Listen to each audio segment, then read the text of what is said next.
कहावत है कि कांग्रेस कभी भी अपनी हरकतों से बाज नहीं आ जा सकती। कांग्रेसी ऐसे ऐसे काम करते रहते हैं जो कि उनकी सत्ता के मदहोशों को दिखाते हैं। राजस्थान में एक कांग्रेसी एमएलए द्वारा अपने उनसे मिलने आए एक ग्रामीण की पगड़ी को लातों से फेंकने के बाद मध्य प्रदेश में जिस तरह का आचरण कांग्रेसी कर रहे हैं, चाहे वह कमलनाथ या दिग्विजय सिंह की मनोरंजक बातें हों या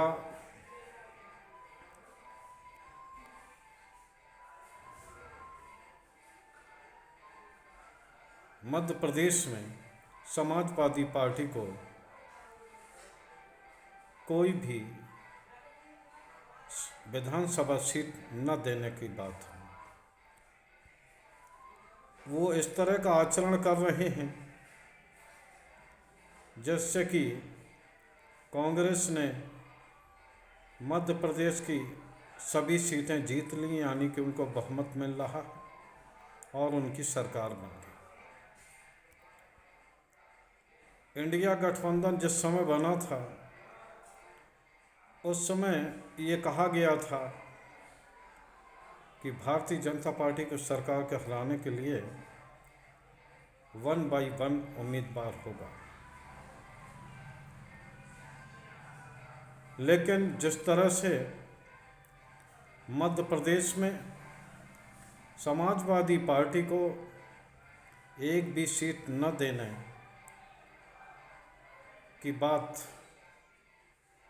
कांग्रेसियों द्वारा की जा रही है और अभी तक समाजवादी पार्टी से इस संबंध में कोई भी बात भी नहीं हुई है। तो ऐसा महसूस होता है कि कुछ सर्वे के आने के बाद कांग्रेस ने ये मान लिया है कि वो मध्य प्रदेश, राजस्थान व छत्तीसगढ़ में एक तरफा जीत दर्ज करने जा रहे हैं। निश्चित तौर पर इन राज्यों में कांग्रेस और भारतीय जनता पार्टी का सीधा मुकाबला है, लेकिन मध्य प्रदेश में करीब आधा दर्जन सीटें ऐसी हैं जिनमें समाजवादी पार्टी का प्रभाव है और उत्तर प्रदेश से लड़ी राजस्थान की भी कुछ सीटों पर प्रभाव है। तो खासकर मध्य प्रदेश की बात हम इसलिए कर रहे हैं कि वहाँ समाजवादी पार्टी का एक विधायक भी है। तो अच्छा तो ये रहता कि जितनी सीटों पर समाजवादी पार्टी दूसरे नंबर पर रहती या जिन सीटों पर उसने विजय दर्ज की, कम से कम उतनी सीटें तो समाजवादी पार्टी को दी ही जानी चाहिए। लेकिन कांग्रेसी इस तरह का आचरण कर रहे हैं जैसे कि उनकी सरकार बन जाए। यह सही बात है कि समाजवादी पार्टी की सीधी टक्कर नहीं है, वहाँ भारतीय जनता पार्टी कांग्रेस ही है, लेकिन आधा दर्जन सीटें ऐसी हैं जहाँ की समाजवादी पार्टी और बसपा चुनाव परिणाम को प्रभावित करती है। मध्य प्रदेश में तो गोंडवाना और बसपा का गठबंधन हो चुका है और उनके उस पर ही वो दोनों पार्टियां चुनाव मैदान में हैं। लेकिन जिस तरह से समाजवादी पार्टी को निगलेक्ट किया गया, तो उस बात को लेकर सपा सुप्रीमो अखिलेश यादव काफ़ी नाराज हैं। एक सार्वजनिक कार्यक्रम के दौरान उन्होंने पत्रकारों द्वारा ये पूछे जाने पर यह कहा कि कांग्रेस ने उन्हें मध्य प्रदेश में कोई सीट नहीं दी है, तो ये कांग्रेस को तय करना है कि जो इंडिया गठबंधन बनाया गया है वो गठबंधन सिर्फ लोकसभा में प्रभावी होगा या केवल उत्तर प्रदेश में प्रभावी होगा। अगर वो मध्य प्रदेश में अपने छोटे सहयोगियों को कोई सीट नहीं देना चाहते हैं तो मेरे ख्याल से उत्तर प्रदेश में भी उनको कोई सीट मांगने की गुंजाइश नहीं करना चाहिए। आप सभी लोग जानते हैं कि उत्तर प्रदेश में समाजवादी पार्टी एक बड़ा और महत्वपूर्ण घटक है। अच्छा तो ये रहता कि कांग्रेस अपने छोटे छोटे सहयोगियों को उनकी ताकत के अनुसार, मैं ये नहीं कहता कितनी सीटें, लेकिन जो उनकी ताकत है, अगर उन्होंने चुनाव लड़ा है 6-7 सीटों पर समाजवादी पार्टी चुनाव लड़ती है और पिछले चुनाव भी उन्होंने करीब आधा दर्जन सीटों पर समाजवादी पार्टी ने लड़ा था जिसमें उनका एक विधायक है, लेकिन कांग्रेस के नेतृत्व ने उनसे न इस संबंध में बात की और न ही इस संबंध में समाजवादी पार्टी के लिए ही कोई सीटें छोड़ी हैं।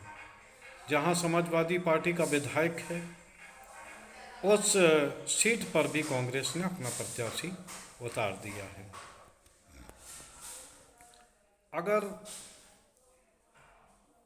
इसी तरह अगर आप मान लीजिए समाजवादी पार्टी की ताकत नहीं है, लेकिन अगर वह पूरे मध्य प्रदेश में प्रत्याशी लड़ा देते हैं और समाजवादी पार्टी प्रत्येक सीट पर 1000 या 2000 वोट काट लेती है तो आप जान लीजिए कि वो वोट किनके होंगे। और इस सपा के चुनाव लड़ने से निश्चित तौर पर कांग्रेस को घाटा होगा और भारतीय जनता पार्टी को फायदा मिल जाएगा।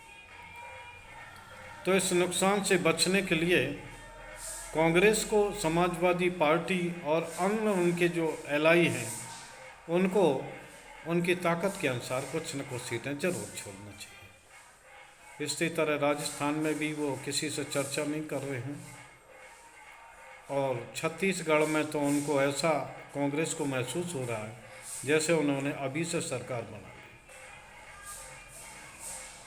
खैर, ये पार्टी नेतृत्व को तय करना है, लेकिन अगर इंडिया गठबंधन अगर समाजवादी पार्टी या एनएलआई को अगर इसी प्रकार से निगलेक्ट किया जाता रहा तो 2024 में होने वाले लोकसभा चुनाव में जो विपक्षी दलों ने इंडिया गठबंधन बनाया है उसकी एकता और स्थायित्व पर प्रभाव पड़ेगा,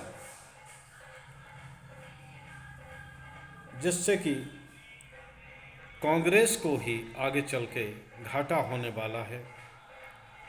आशा है कि कांग्रेस का नेतृत्व निश्चित तौर पर समाजवादी पार्टी को एक आध सीट तो देगा ही।